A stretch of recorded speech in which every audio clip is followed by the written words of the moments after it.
सबसे बड़ा लॉस जो हुआ है वो फिनलैंड को नाटो में शामिल होने से हुआ है। तो देखिए, नाटो एक नॉर्थ अटलांटिक ट्रीटी ऑर्गेनाइजेशन है, ये एक सैनिक संगठन है, इसको फ्रेंच भाषा में उल्टा बोलते हैं, ओटान कहते हैं। तो जब भी कभी नाटो देखिएगा तो ओटान आएगा। तो इसका पूरा हिस्ट्री देखते हैं सेकेंड वर्ल्ड वॉर से पहले से। देखिए, जब द्वितीय विश्व युद्ध चल रहा था, वार सेकेंड वर्ल्ड वॉर 1939 से 1945 के बीच में, तो इस दौरान पूरी यूरोप की अर्थव्यवस्था तबाह हो गई थी। यूरोप लगभग एकदम भुखमरी के कगार पे चला गया था, तो यूरोप तहस नहस हो गया था।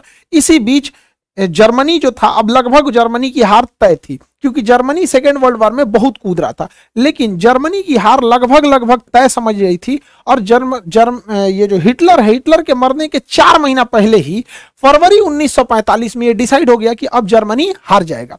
तो जर्मनी पर किसका अधिकार होगा, इसकी बैठक हो रही थी यूक्रेन के शहर याल्टा में। यही यूक्रेन जहां मार हो रहा है, इस का इतिहास है, मार धार से भरा हुआ है। तो यहाँ याल्टा में बैठक हुई। इसमें देखिए, विंस्टन चर्चिल, रूजवेल्ट और स्टालिन आए थे लोग। Winston Churchill Britain, Roosevelt America से, स्टालिन जो आए थे रसिया से। तय ये हुआ कि जर्मनी जैसे ही हारेगा, जर्मनी के टुकड़े कर दिए जाएंगे। एक हिस्सा जर्मनी के ले जाएगा रसिया, एक हिस्सा ले जाएगा फ्रांस, एक हिस्सा ले जाएगा ब्रिटेन, और एक हिस्सा ले जाएगा अमेरिका। यानी देखिए, जर्मनी के 4 टुकड़े कर दिए जाएंगे। ये अंग्रेजों का इतिहास है, जहां भी गए हैं वहां टुकड़ा टुकड़ा करके गए हैं। हम लोग को देखिए, इंडिया को बांग्लादेश, म्यांमार, भारत, पाकिस्तान, अफगानिस्तान धज्जी उड़ा के चल गया सब। तो ये याल्टा पैक्ट में हो गया। इसके 4 महीने बाद फाइनली हिटलर हार गया, और जर्मनी के जैसे हुआ टुकड़े वैसे तोड़ दिए गए जर्मनी को। इसी में, इस याल्टा समिट में यह भी बात कही गई थी कि रसिया जो था, उसका कहना था कि जापान जब हारेगा तो मेरी कुछ जमीनें जापान के पास है। तो याल्टा समझौता में कहा गया, ठीक है, कि जो जापान का क्यूराइल द्वीप है, जापान जो है रसिया को हरा दिया था 1904 में, 1904-1905 की लड़ाई में ना जापान जो है रसिया को हरा दिया था। तो ये क्यूराइल द्वीप न हुआ क्या कि रसिया जब सेकेंड वर्ल्ड वॉर खत्म होगा, जापान पे परमाणु बम गिरा दिया गया, तो डिसाइड किया गया कि यहां पर ये क्यूराइल द्वीप रसिया ले लेगा। तो रसिया ले लिया। रसिया से याल्टा समझौता में कहा गया था कि आप इस साइड में यूरोप में कम्युनिस्ट को बढ़ावा नहीं देंगे। कम्युनिस्ट एक ऐसा शासन प्रणाली है जिसमें चुनाव नहीं होता है, बल्कि पार्टी डिसाइड कर देती है, जैसे चाइना में चुनाव नहीं होता है। तो ये बड़ा उटपटांग व्यवस्था है, यूरोप वाले इसमें एडजस्ट नहीं हो पाते हैं।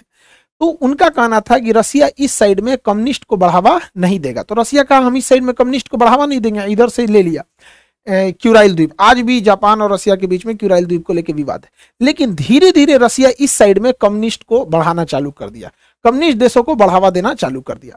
इसका संदेह हो गया उस समय के तत्कालीन जो अमेरिका के राष्ट्रपति थे 1945 में, यहाँ पे ट्रूमैन को आभास हो गया कि इस साइड में ठीक है, रसिया उधर चला गया, रसिया भी कम्युनिस्ट है, ये आपका चाइना भी है, उत्तरी कोरिया भी तानाशाह है, कम्युनिस्ट के बराबर ही होते हैं।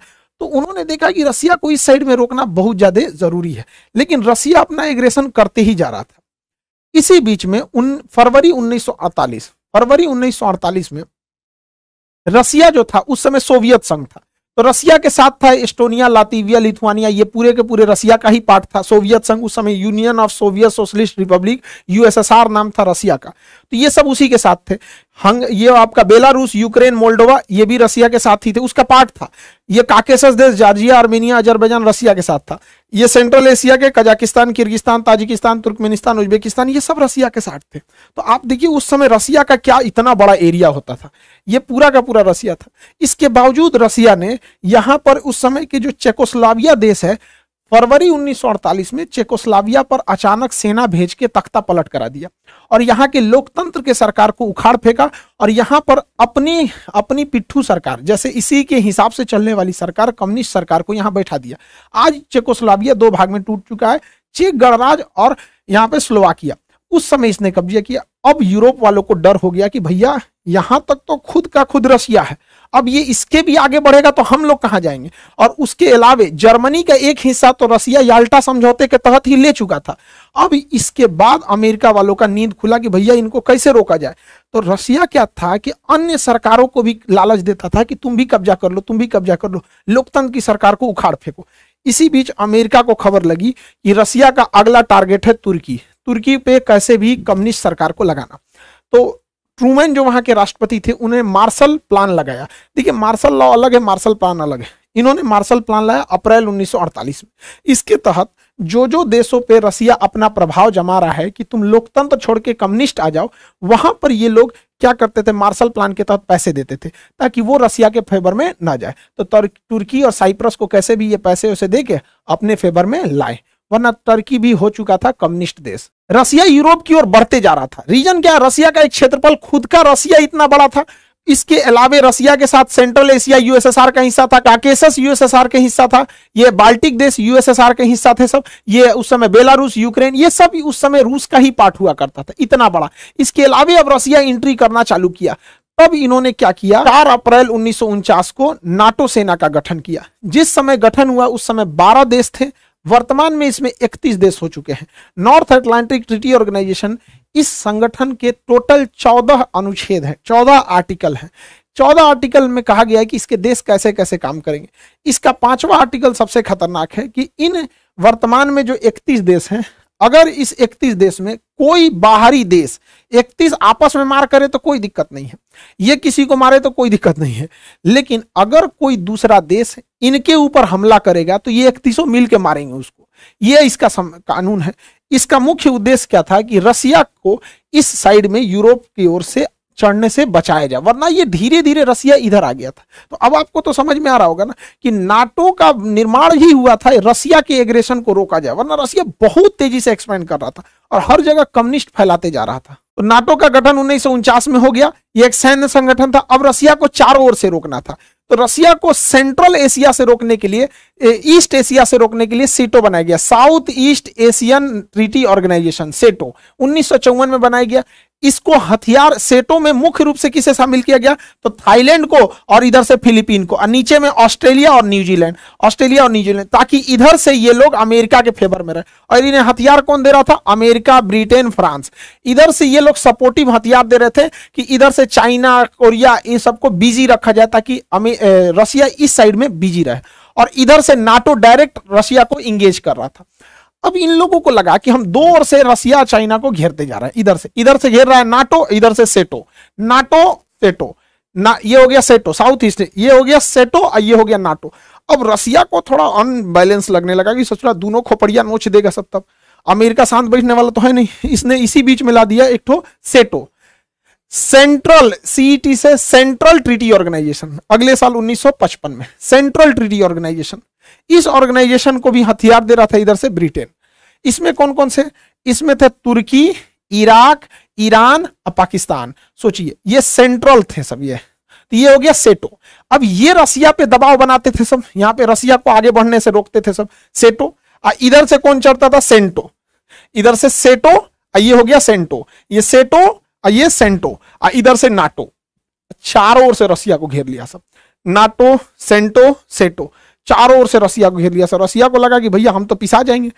अब भारत को कहे तो भारत किधर जाए भैया, अब भारत हो गया फेरा में पड़ गया, क्योंकि रसिया को इधर से तो घेर लिया है नाटो, यहां से घेर लिया है सेटो, सेंटो, ये हो गया SEATO, South East Asian treaty organisation. अब रसिया के लिए कंफर्टेबल में हो गया दिक्कत, रसिया ढूंढने लगा अपना कोई पार्टनर। इस बीच जो भी रसिया के फेवर में जाता था, अमेरिका उसके अंगा लगाता था। अब इस कंडीशन में इंडिया कंफ्यूज हो गया, इंडिया किधर से जाए, क्योंकि अगर नाटो ज्वाइन करता है इंडिया तो रसिया नाराज, सेंटो में भी रसिया नाराज, सेटो में भी रसिया नाराज, और रसिया हमारा बहुत जरूरी मित्र है वहां पे, क्योंकि पास में है यहाँ पे रसिया, कभी भी हम लोग के विकट परिस्थिति में रसिया ही काम आएगा यहाँ पे। तो हम लोगों ने क्या किया, उस समय जवाहरलाल नेहरू जो थे बड़ी समझदारी का काम किए। 1961 में इन्होंने कहा कि अमेरिका के फेवर वाली दुनिया को कहा जाता था पहली दुनिया, और रूस के फेवर वाले को कहा जाता था दूसरी दुनिया। तो जवाहरलाल नेहरू ने कहा कि अब हम लोग ना अमेरिका के फेवर में है ना रसिया के फेवर में, हम लोग तीसरी दुनिया के हैं, तो इसे तीसरी दुनिया या दक्षिणी दुनिया कहा जाता था। हालांकि इसका ऑफिशियल नाम था non aliasing movement, non aliasing movement, shortcut में नाम गुट निरपेक्ष, हम किसी भी गुट में नहीं रहेंगे। इसमें गुट निरपेक्ष में 4-5 लोग का नाम बहुत महत्वपूर्ण है। इसमें एक इंडोनेशिया का अहमद सुकर्नो थे, भारत से जवाहरलाल नेहरू, मिस्र के कर्नल नासिर और यूगोस्लाविया से जो थे मार्शल टीटो थे। ये लोगों का बहुत महत्वपूर्ण योगदान था कि हम किसी भी गुट में नहीं रहेंगे, और ये जरूरी भी था गुट में न रहना। रीजन क्या है, गुट में से बहुत लॉस हुआ था। सेंटो में ईरान था अमेरिका के साथ, सेंटो में इराक था अमेरिका के साथ, देखिए वही अमेरिका ने इराक को उड़ा दिया, तबाह कर दिया। वही अमेरिका ने ईरान के पीछे पड़ा हुआ है, जबकि एक समय था सेंटो की गठन अमेरिका ही नहीं किया था, इन लोगों को अपने साथ मिलकर कि रसिया को बर्बाद करना है यहाँ पे। इसलिए बहुत ज्यादा इंटरनेशनल रिलेशन के मामले में हम लोग अमेरिका और वेस्टर्न देशों पे भरोसा नहीं कर सकते हैं यहाँ पे। तो ये चारों ओर से रसिया की घेराबंदी चल रही थी। अब रसिया ऐसा तो नहीं है कि चुपचाप बैठा रहेगा। अगर आप रसिया को इधर से नाटो से घेरोगे, सेंटो से, सेटो से, चारों ओर से घेरोगे, रसिया भी तो कुछ ना कुछ करेगा। तो रसिया जो था, देखिए रसिया अलग है, सोवियत संघ अलग है। तो ये हो गया रसिया, ये वाला एरिया तो कंप्लीट हो गया रसिया, ये पूरा का पूरा रसिया का हो गया। रसिया उस समय रसिया ना हो के यूएसएसआर था, USSR, union of Soviet socialist Republic association. तो यूएसएसआर के साथ ऑलरेडी उसी का था आपका बाल्टिक देश, Estonia, Latvia, Lithuania, Belarus, Ukraine, Moldova, ये उसी का था। जॉर्जिया, आर्मेनिया, अजरबैजान उसी का था। और सेंट्रल एशिया भी इसी का था। तो ये सब का सब हिस्सा जो था यूएसएसआर का हिस्सा था। इसके बावजूद रसिया नहीं रुका। इतना यूएसएसआर होने के बावजूद, ये हो गया रसिया, इसमें इसको जोड़ दीजिए तो यूएसएसआर। अभी रसिया क्या सोचा आगे बढ़ने के लिए, इसने क्या लाया, वार्सो पैक्ट। जिस तरह से अमेरिका नाटो ला रहा था, नाटो को काउंटर करने के लिए रसिया वार्सो पैक्ट लाया था। वार्सो पैक्ट 1955 में आया था। इस वार्सो पैक्ट के तहत रसिया अपने कम्युनिस्ट विचारधारा के देशों के साथ मिलकर एक संगठन बना रहा था, सैनिक संगठन। इस वार्सो पैक्ट में बहुत सारे देश थे, पोलैंड था, चेकोस्लोवाकिया था, हंगरी था, रोमानिया, बुल्गारिया, अल्बानिया, ये सब देश मिलके बनाते थे आपका ये वार्सो पैक्ट। अब आप जरा देखिए रसिया का डोमिनेंस कहां तक है। ओरिजिनली रसिया ये रहा आपका, ये तो ओरिजिनल रसिया हो गया, ये पूरा का पूरा ओरिजिनल रसिया। अब रसिया के साथ ये ब्लू वाला एम्पायर को आप जोड़ देते हैं तो ये हो जाता है यूएसएसआर, और उसमें ये आगे वाला हिस्सा देख लेते हैं तो वार्सो पैक्ट। अब आपको समझ में आ रहा होगा कि नाटो कितनी जरूरी हो गई थी इन वेस्टर्न कल्चर के लिए, वरना ये वेस्टर्न को तो खा जाता है पूरा का पूरा रसिया। तो इतना एग्रेसिवली ये रसिया आगे बढ़ रहा था, इतना बड़ा इसका क्षेत्रफल था, रसिया, सोवियत, यूएसएसआर और ये वार्सो पैक्ट। लेकिन धीरे धीरे रसिया जो था वो सोवियत संघ के देशों को संभाल नहीं पाया। रसिया ज्यादा ध्यान दे दिया रूस पे, उससे कम ध्यान दिया उसने इस सोवियत संघ पे, उससे भी कम ध्यान दिया वार्सो पैक्ट पे। तो वार्सो पैक्ट के लोगों को लगा कि हम रसियन भाषा नहीं सीख पा रहे हैं, ज्यादा विकास रसिया का, और हम क्यों नहीं वार्सो पैक्ट से अलग हो जाए। इसमें अमेरिका ने भी साथ दिया कि भाई हमारे साथ आओगे, नई टेक्नोलॉजी आएगी, भाषा सीखने में इजी है, कल्चर सीखने में इजी है, लोकतंत्र के देश हैं, खुल के विरोध कर सकते हो, इसमें विरोध करोगे तो मराइए जाओगे, विरोध नहीं कर सकते, वोट नहीं डाल सकते हो, सरकार नहीं चेंज कर सकते। तो वार्सो पैक्ट के लोगों को भी लगा कि भैया अब वार्सो पैक्ट में फायदा नहीं है, और यूएसएसआर को भी लग रहा था। तो इसका मतलब रसिया के दो जो फ्रंट लाइन थे ये हटने वाले थे यहां से, और इसमें अमेरिका कामयाब हो गया। यहां से इधर से नाटो इस पे प्रेशर लगा रहा था कि भैया तुम लोग वार्सो पैक्ट छोड़ो, इधर से सेंटो इस पे प्रेशर लगा रहा था कि तुम लोग इसको छोड़ो, और इधर रसिया का दिमाग उलझा के सेटो लगाया हुआ था, सेटो। इससे रसिया चारों ओर से उलझ गया और उसकी इकोनॉमी चौपट होने लगी। और गैरवाचोक वहां के जो राष्ट्रपति आए उसने पूरे रसिया को ही डुबा दिया। धीरे धीरे रसिया कमजोर होते गया। रसिया कमजोर हुआ तो सोवियत संघ कमजोर हुआ, और वार्सो पैक्ट के ये जो देश थे ये भी कमजोर होते गए। उधर नाटो दिन प्रतिदिन शक्तिशाली होते जा रहा था। 1989 का जो दशक आया, 1989, यह बहुत खतरनाक था रसिया के लिए। इस दौरान रसिया के प्रभाव से यह वार्सो पैक्ट खत्म हो गया। रसिया के प्रभाव से यह वार्सो पैक्ट खत्म हो गया। तो 1989 में खत्म हो गया वार्सो पैक्ट। यह वार्सो पैक्ट कमजोर हो गया। अब आप देखिए रसिया इधर से कमजोर हुआ और बर्लिन की दीवार तोड़ दी गई 1989 में। 1989 में बर्लिन की दीवार तोड़ दी गई। अब धीरे धीरे यूएसएसआर समेटते गया। दूसरा झटका क्या लगा यहां पर, यह वार्सो पैक्ट टूट गया। सारे देश कम्युनिस्ट छोड़ के धीरे धीरे वहां पर लोकतंत्र आने लगा, क्योंकि लोकतंत्र में सबको अच्छा लगता है। उसके बाद रसिया के लिए खतरनाक दिन आता है 1991, 1991। फाइनली रसिया के साथ जितने सोवियत संघ के देश थे वो टूटने लगे। सब इधर से टूटे, सब लातविया, एस्टोनिया, लातविया, लिथुआनिया, ये तीनों देश के लोग हाथ पकड़ के एक साथ खड़े हो गए थे, गाना गाते थे लोग। 3 देश तक लाइन लगाया था, सब सिंगिंग रिवॉल्यूशन कहा जाता है। एस्टोनिया, लातविया, लिथुआनिया ये कहे सब कि हम लोकतंत्र चाहते हैं, रूस के दबाव में नहीं रहेंगे, रूस से अलग होते हैं, हम अपना स्वतंत्र देश बनाते हैं। Estonia, Latvia, Lithuania, Belarus, Ukraine, Moldova, Georgia, Armenia, Azerbaijan, Kazakhstan, Kyrgyzstan, Tajikistan, Turkmenistan, Uzbekistan, ये सब के सब टूट गए सब, और हो गया, बच गया 1991 में इतना छोटा सा रसिया। तो रसिया के साथ इतना कांड हो गया। यहां से हाथ से गया इसका वार्सो पैक्ट, और ये वाला पूरा एरिया गया सोवियत संघ का। बच गया 1991 के बाद ये रसिया। जैसे सोवियत संघ का विघटन हुआ, यह भी नहीं चल सका सेंटो, क्योंकि सेंटो की जरूरत ही खत्म हो गई। अब ये लोग अमेरिका से मांगते थे मदद, अमेरिका देता ही नहीं था। बाद में इराक अमेरिका का दुश्मन बन गया, ईरान अमेरिका का दुश्मन बन गया। एक वक्त था अमेरिका ने इन लोग को हथियार दिया था, पैसे दिया था कि लड़ो, रसिया से बाहर कर दिया। यहां पे भी चाइना का प्रभाव आ गया, सेंटो सेना यहां से भी खत्म हो गई यहाँ पे, तो सेंटो भी खत्म, सेटो भी खत्म हो गई, सेंटो भी खत्म हो गई। अब बच गया केवल इधर से तो नाटो बच गया, और नाटो अब तेजी से एक्सपेंड करने लगा। रीजन क्या था एक्सपेंड करने का? देखिए 1991 में जब सोवियत संघ टूट चुका था, रसिया वार्सो पैक्ट से भी पीछे हट चुका था और सोवियत संघ भी बिखर चुका था, तो रसिया यहां तक आ गया था। फिर भी नाटो की जरूरत क्यों लगती है?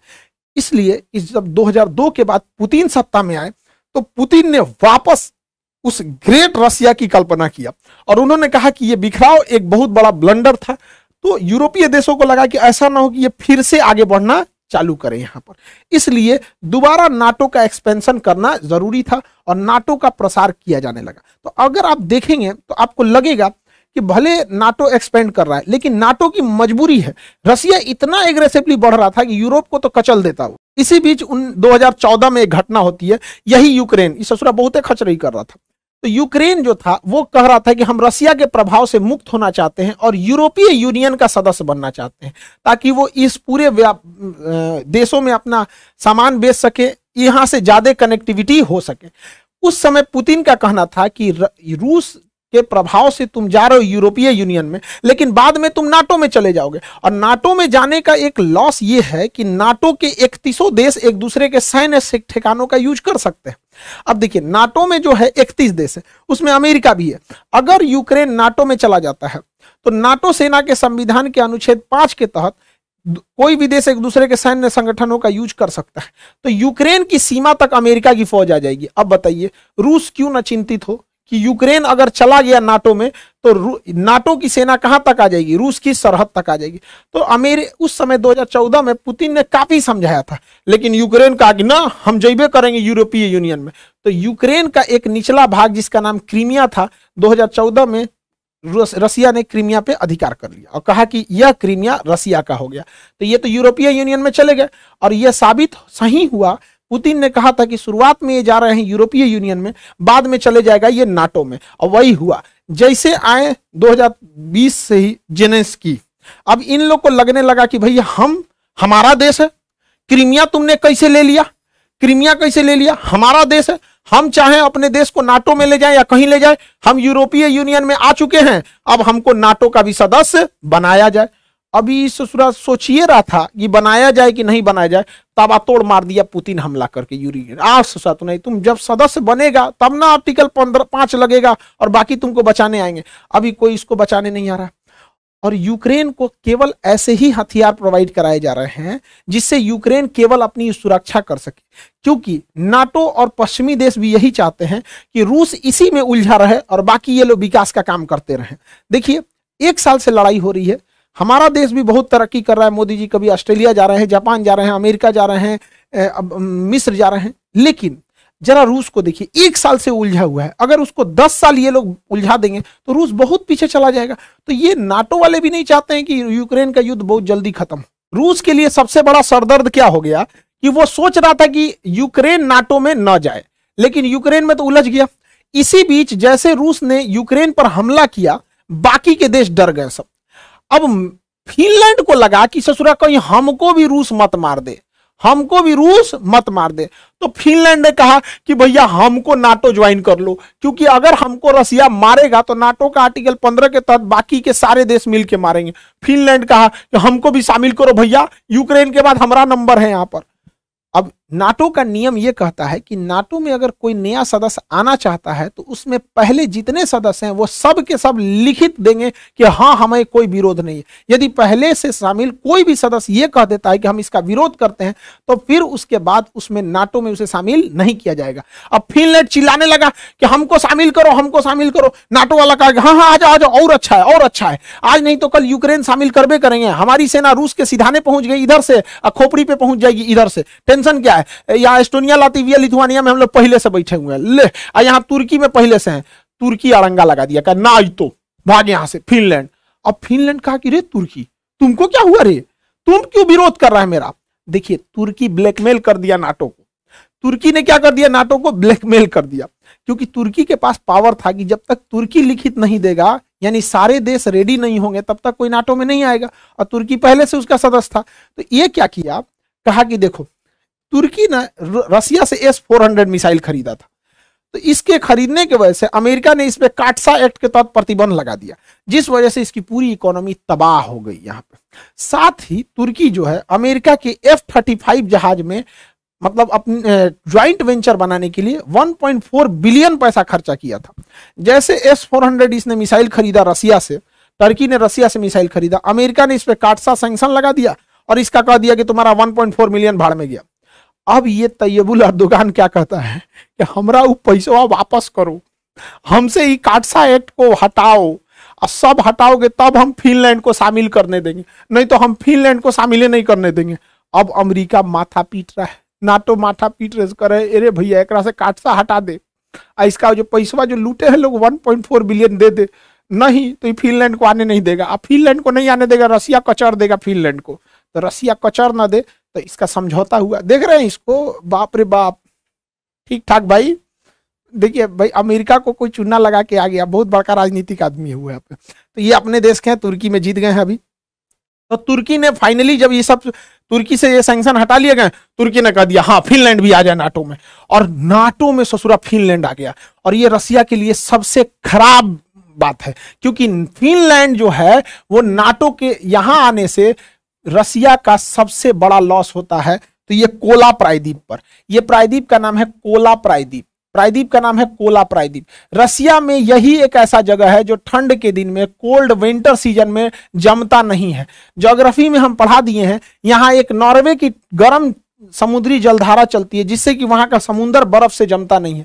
तो ठंड के दिन में रसिया का मात्र एक बंदरगाह है, मुर्मुस्क बंदरगाह, जो इस कोला प्रायद्वीप पर है। यूपीएससी में भी क्वेश्चन पूछा था, मुर्मुस्क बंदरगाह क्यों नहीं जमता है, तो नॉर्वे की गर्म जलधारा की वजह से। कोला बंदरगाह, कोला प्रायद्वीप पर मुर्मुस्क बंदरगाह नहीं जमता है।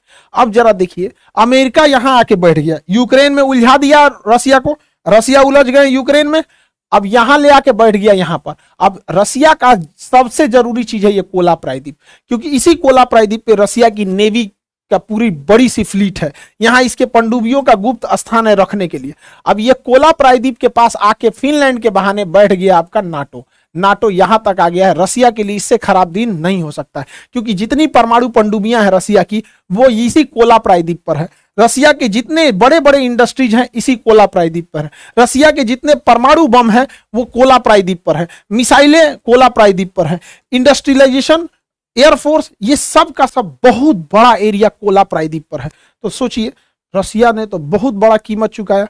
रसिया को लगा था कि हम ये यूक्रेन निपटाएंगे, यूक्रेन निपटेला के चक्कर में यूक्रेन तो हुआ नहीं कुछ, ससुरा उल्टे फिनलैंड हाथ से निकल गया और ये कोला प्रायद्वीप पे चला आया। यहाँ पे बहुत बुरा बात है ये इसके लिए, यहाँ पे रसिया के लिए। तो खैर अब ये विश्व नीति है। अब नाटो यही नहीं रुका, नाटो कहता है नाटो को और बड़ा बनाया जाए, नाटो प्लस।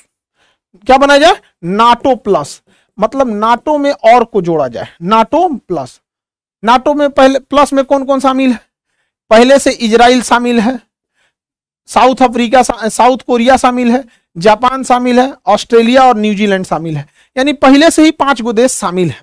अब उसका कहना है नाटो प्लस में भारत को भी शामिल किया जाए, भारत को भी शामिल किया जाए। अरे भैया हमको शामिल नहीं होना है, एस जयशंकर साहब भी मना कर दिए, नहीं शामिल होना है। काहे? क्योंकि नाटो के 14 गो आर्टिकल